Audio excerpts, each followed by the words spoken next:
So I just paced off from about where the crate is, which is where I'm harvested to the end. And it's about 60 paces, which on me works out to about 120 feet. So we're getting there.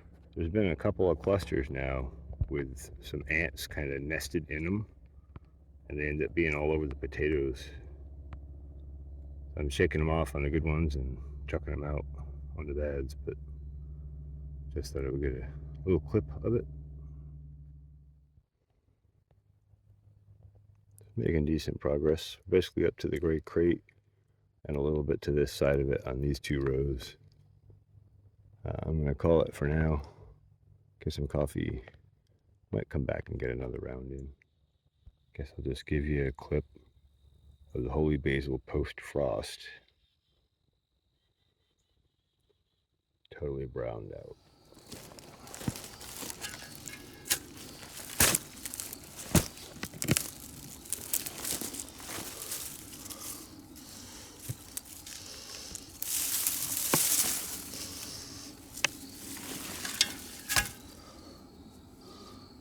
Ooh, got some gunk on that one. Don't know what that's from, but it's not from the potato itself.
Sunday, October 20th.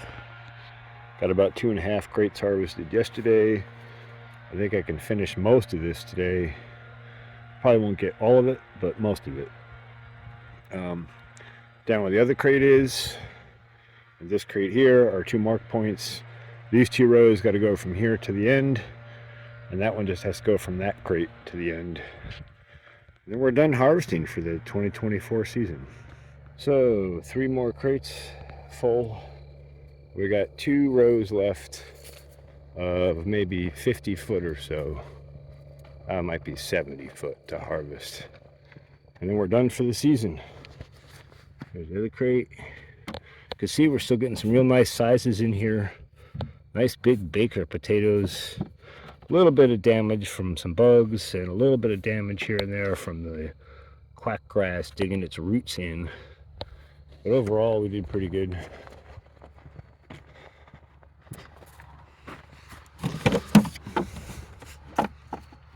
Whoops, looked like I crushed one. Anyway, that's that. And the sun is setting, and I gotta get on to other things. So I guess I never showed a clip of those after I brought them all in. Here we are on the crates. I actually just got 3 of these in out of the car this morning. We're not getting too cold to freeze overnight in the car, so I just left them out there overnight. And they're still damp from being harvested. They were holding a lot of moisture inside the crates. So one of the things I do when I first bring them into the house here is I let them dry, open them up and let them dry. And you can see these have been in here for a couple days. They've had a chance to dry a little more. Now the trick that I've learned is that you got to open these up when you have the lights off, because you don't want to create greening like this, like some of these got from being exposed to sunlight out in the fields. Now it takes a while for that to happen, but let's not encourage it. But overall, we didn't get as much yield as I was hoping for this year, but we got some really nice potatoes. And I think I will specifically ask for the Minnesota potato seed potatoes again if I can get them for next year. I don't think I'm going to be able to save over through the winter for next year. I just don't have a place that's cool and dry enough to store these in. My whole space is warm in the winter, and I don't have a place that avoids freezing and is cooler. So probably will just sell and use these and start a new round next year. And that's all right, because we'll have our soil in better shape next year. It'll be more ready to go. Gosh, I hope. Anyway, just thought I would get a clip of them.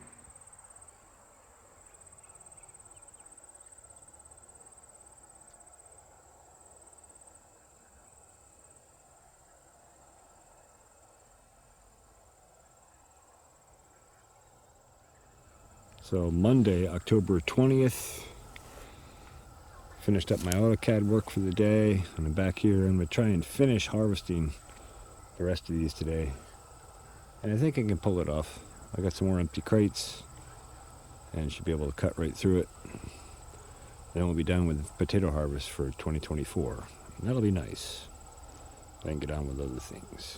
All right, from the stone to the second crate is what's left to do. Just not going to make it before the sun sets today. But we got some more nice potatoes out. Some really beautiful stuff in there. Some nice clusters of large ones here and there. And this last row is showing some rotted stuff down on this end.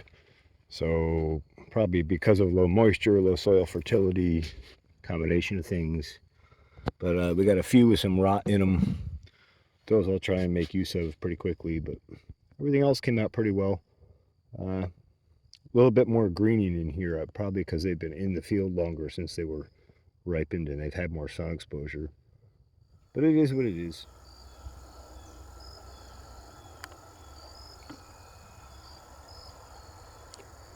Sure are some beautiful colors this fall.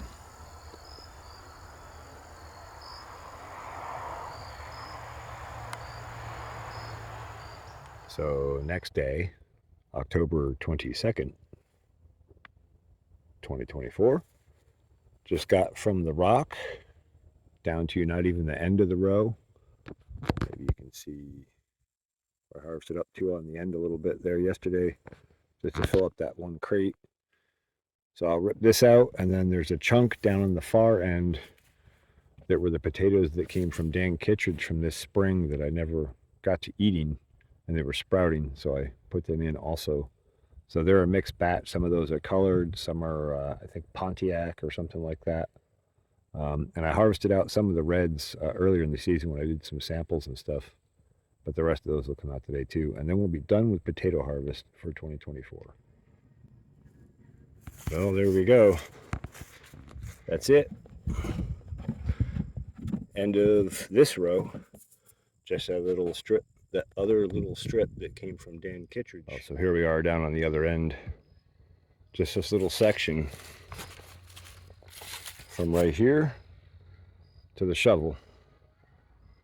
And one or two that I missed over here when I cleared out from when somebody drove over it. And then we're done.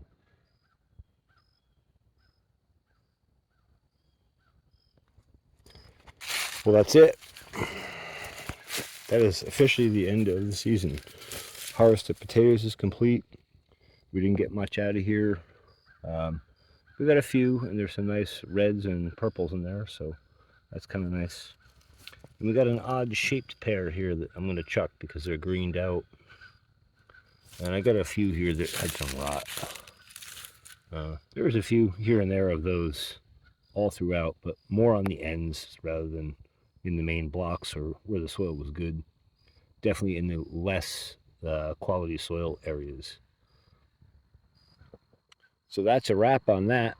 But let's see, it's October 22nd, 2024. We're getting cold nights and nice sunny days, actually getting warm sunny days, 70 some degrees today. So beautiful weather, but it's a good opportunity for us to get out the thermal camera and have a look at this field in October versus when we looked at it back in June and July and August. Big difference. All right, I've got it with the thermal line on it. Shows us maximum and minimum and average. And I've got the regular video camera turned on. I'm going to turn that off now. And we'll go have a look at the soil now. And especially we'll have a look at this end, down where there's a lot more shade because of the tree cover. Leaves are just coming off now. You can see that soil is pretty cold, and you can see where I was just finished digging here. Significantly colder in the soil than on the surface and on the vegetation, which is obviously more at air temperature. And then between the rows,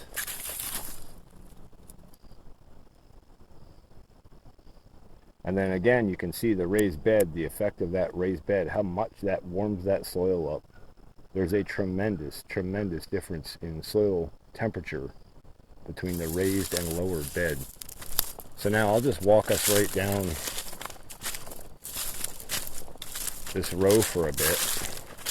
We're down into the more exposed area.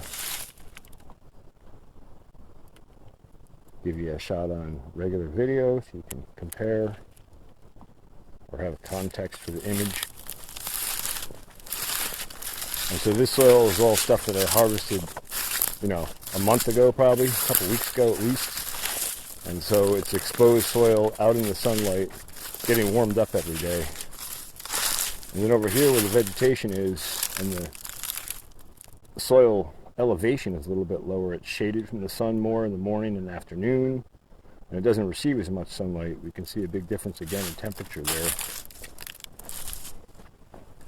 You can actually see some of the spots where the soil is mounded up on top. We'll stop and have a look. You can see how this is mounded up here and how much warmer that is compared to the other stuff. Again, that elevation having a tremendous difference on soil temperature. Let's look at the tomato row here, which has a lot more vegetative cover on it. I'll just let you have a look at that with regular video again.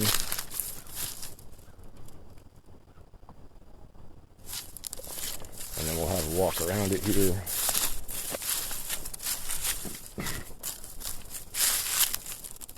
Just so you can compare. Okay, and that brings us about midway up the block here. And I will tell you that the northern end of this block this time of year gets the sunlight a little bit longer in the afternoon. And due to a very similar horizon to the east, where the sun is rising, it receives sunlight about the same time in the morning. So we'll go down and take a look at this far end and see if it's any warmer looking. And so here we are down at the far north end. And I can already see the temperature difference here. Much warmer. But we'll go take a little closer look.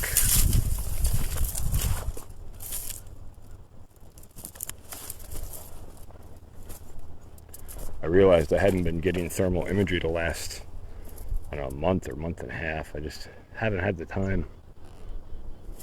And I tend to forget about the thermal camera in my pocket. I'm just so busy trying to film all the other stuff and pay attention to the details and keep everything working and running. But there you go. That's thermal imagery for October. We'll come back again in November and December and January, and we'll log on through. But maybe what I'll do is go back in one of these videos coming up and compare our different thermal images from different times of the year, and we'll see what they look like temperature-wise. Maybe I'll even run some side-by-side stuff. So that concludes the 2024 grow season. There's lots of planning, engineering, machine repair, CAD work, physical work, clearing, all kinds of stuff to do to prep up for next year. Fence to put in. So lots more will be ongoing throughout the winter. We'll continue to track this, but this will be the end of the Reboot Agriculture series. I think this will be number 7. So I hope you found this interesting or informative. If you followed me along for the whole season, I really do appreciate it. I appreciate your views and your subscription or your likes or whatever. And I hope you'll continue to watch, because I plan to continue to ramp it up. Thanks for watching the Farmers Season. So all total, there's the 2 crates that we have in the car from today, the 22nd. That's one full large crate like this, and then a partial of the short flat crate. So basically call it one full crate. So 5 here, 3 more over here by the Grow Lab. And then of course, each of these double bags is a 20-pound bag of potatoes. So overall, I don't know what the exact amount is yet, but I have been logging it. I did give some away to some friends and family and the owner of the property up there. I'll get a yield total later on once I get done with all the logging, calculating, and weighing.